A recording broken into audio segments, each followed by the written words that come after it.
কুমৰক সুদং আপোনালোক সকলোকে আকৌ মোৰ নতুন এটা ব্লগ ভিডিঅ'লৈ স্বাগতম জনাইছো। আমিনো কলৈ গৈ আছো আপোনালোকে ভিডিঅ'টো হেকলৈকে চালে নিশ্চয় গম পাব।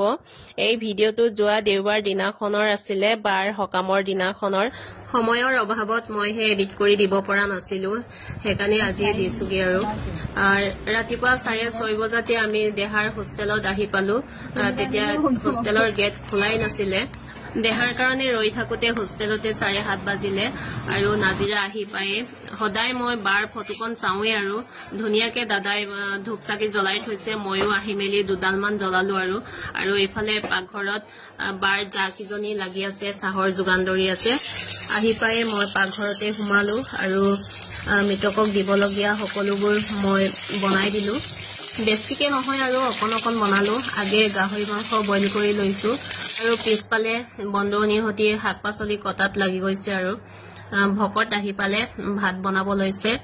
ৰাইজক খুৱাবৰ কাৰণে মাছ আৰু 10জনী হাঁহ কিছুমান বাহিৰত পৰি আছে। মই কেইটামান 3জনীমান মই ভিতৰতে পৰি দিলো। হাঁহবোৰ পুৰি থাকোতে মনটো বহুত কিবা কিবি ভাবি থাকিলো। বাৰ যেতিয়া বেমাৰ হৈ আছিলে তেতিয়া হাঁহ মাংস খাবলে খামকে বেচেৰি থাকিয়ে গল। আমি খাবলৈ দিয়া নাছিলো, ভাল হলে বহুত খাবলৈ পাবা বুলি বেচেৰি তেনেকৈয়ে গলগৈ। সেইকাৰণে দাদাই ৰাইজে খাবলৈ পোৱা মানে বায়ে খাবলৈ পাইছে বুলি ভাবিম বুলি দাদাই অকল হাঁহ মাংসকে বনাবলৈ দিলে আৰু মাছ। বছৰেকীয়া সকাম বুলি এইবাৰ মানুহ কমকে মাতিলে। বেচেৰা দাদাও কিমান চম্ভালিব আৰু এইফালে মই বনোৱাত আকৌ লাগি গলো। বায়ে হাৰি মাছ খাই খুব ভাল পাইছিলে। বিচাৰি এজনী পালো হাৰি মাছ। আৰু এইফালে লোকেল কুকুৰা পিঠাগুড়িৰ লগত বনাই দিম। আৰু এইফালে গাহৰি বইল কৰা হৈ গল আৰু মই বাহিৰৰ পাকঘৰতে অকলে বনাই আছো আৰু এইফালে ভকতে ভাত বনাই আছে আৰু বন্ধুৱনীৰ সৈতে এইফালে চব্জি কাটিয়ে আছে। আৰু পোৰা মাংসও দিম বুলি ভাবিলো, সেইকাৰণে গাহৰি মাংস 2 পিচ আৰু কুকুৰাৰ আমৰটোৰ কলিজাখিনি পুৰি দিলো। এতিয়া ভকতক সেৱা কৰি লৈছে ঘৰৰ মানুহবোৰে।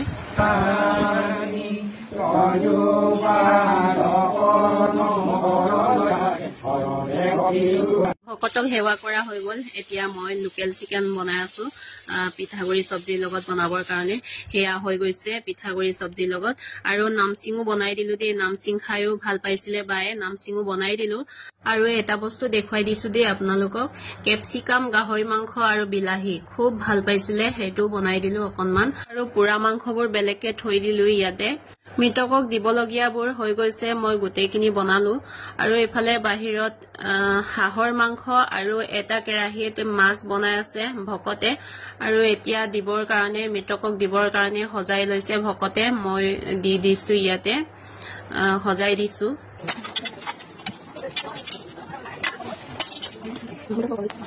ডলা এখনত ভকতে ধুনীয়াকে সজাই দিলে আৰু এতিয়া মৃতকক বাহিৰত দিবৰ কাৰণে সেয়া দেখাই লৈ গৈছে।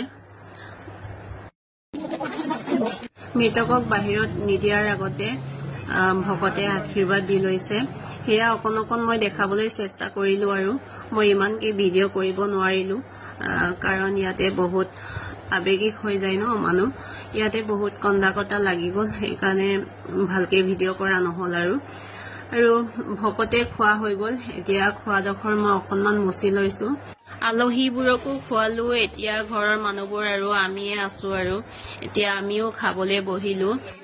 বেচেৰি নিতুৱে মোক অকণ ভিডিঅ' কৰি দিলে। নিতু তোমালৈ বহুত ধন্যবাদ, তুমি যে এনেকে ভিডিঅ' কৰি দিলা মোক। আৰু এয়া আমি বহি ললো, বন্ধু আৰু মই একেলগে বহি খাইছো। আৰু এয়া আমাৰ আয়াং বেটা কেমেৰাৰ সন্মুখত চকু টেলেকা কৰি দিছে। আৰু এইফালে সুমনি মাময়ে ভিডিঅ' কৰা দেখি পৰ্দাৰ ভিতৰতে সোমাই গল, লুকাই থাকিলে। আৰু এয়া মানুহজন একেবাৰে শেষত এতিয়া ঘৰৰ মানুহবোৰ খাইছে, আলহীও খাইছে বাৰু এটা দুটামান। আমিবোৰ এতিয়া বিলনীয়া হৈছো। আৰু চুইটি, কাংকান আৰু আয়াং বেটাক অকনমান ফটো তুলিলো ইয়াতে। আৰু আমাৰ বেটিহতি খুৰাকৰ লগতে স্কুটিতে যামগে বুলি উঠিলেই নহয়, কিন্তু আমি নপঠিয়ালো আৰু একেলগে গাড়ীতে গলোগে। আৰু এয়া শেষৰ মুহূৰ্ত।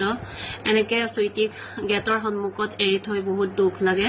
আমি কান্দি কান্দি সদায় আহিবলগীয়া হয় দেহাইটো অকণ ডাঙৰে হ'ল কিন্তু চুইটিজনীহে বহুত সৰু হৈ থাকিলে চুইটিৰ কাৰণে বেছিকে দুখ লাগে আৰু এতিয়া শিৱসাগৰ আহি পালো এতিয়া ননদজনীৰ ঘৰত সোমালো চাহ তাহ খাই লৈছো আজিৰ ভিডিঅ'টো ইমানতে সামৰিছো নেক্সট এটা ভিডিঅ'ত লগ পাম আজিলৈ আহিছো বাই বাই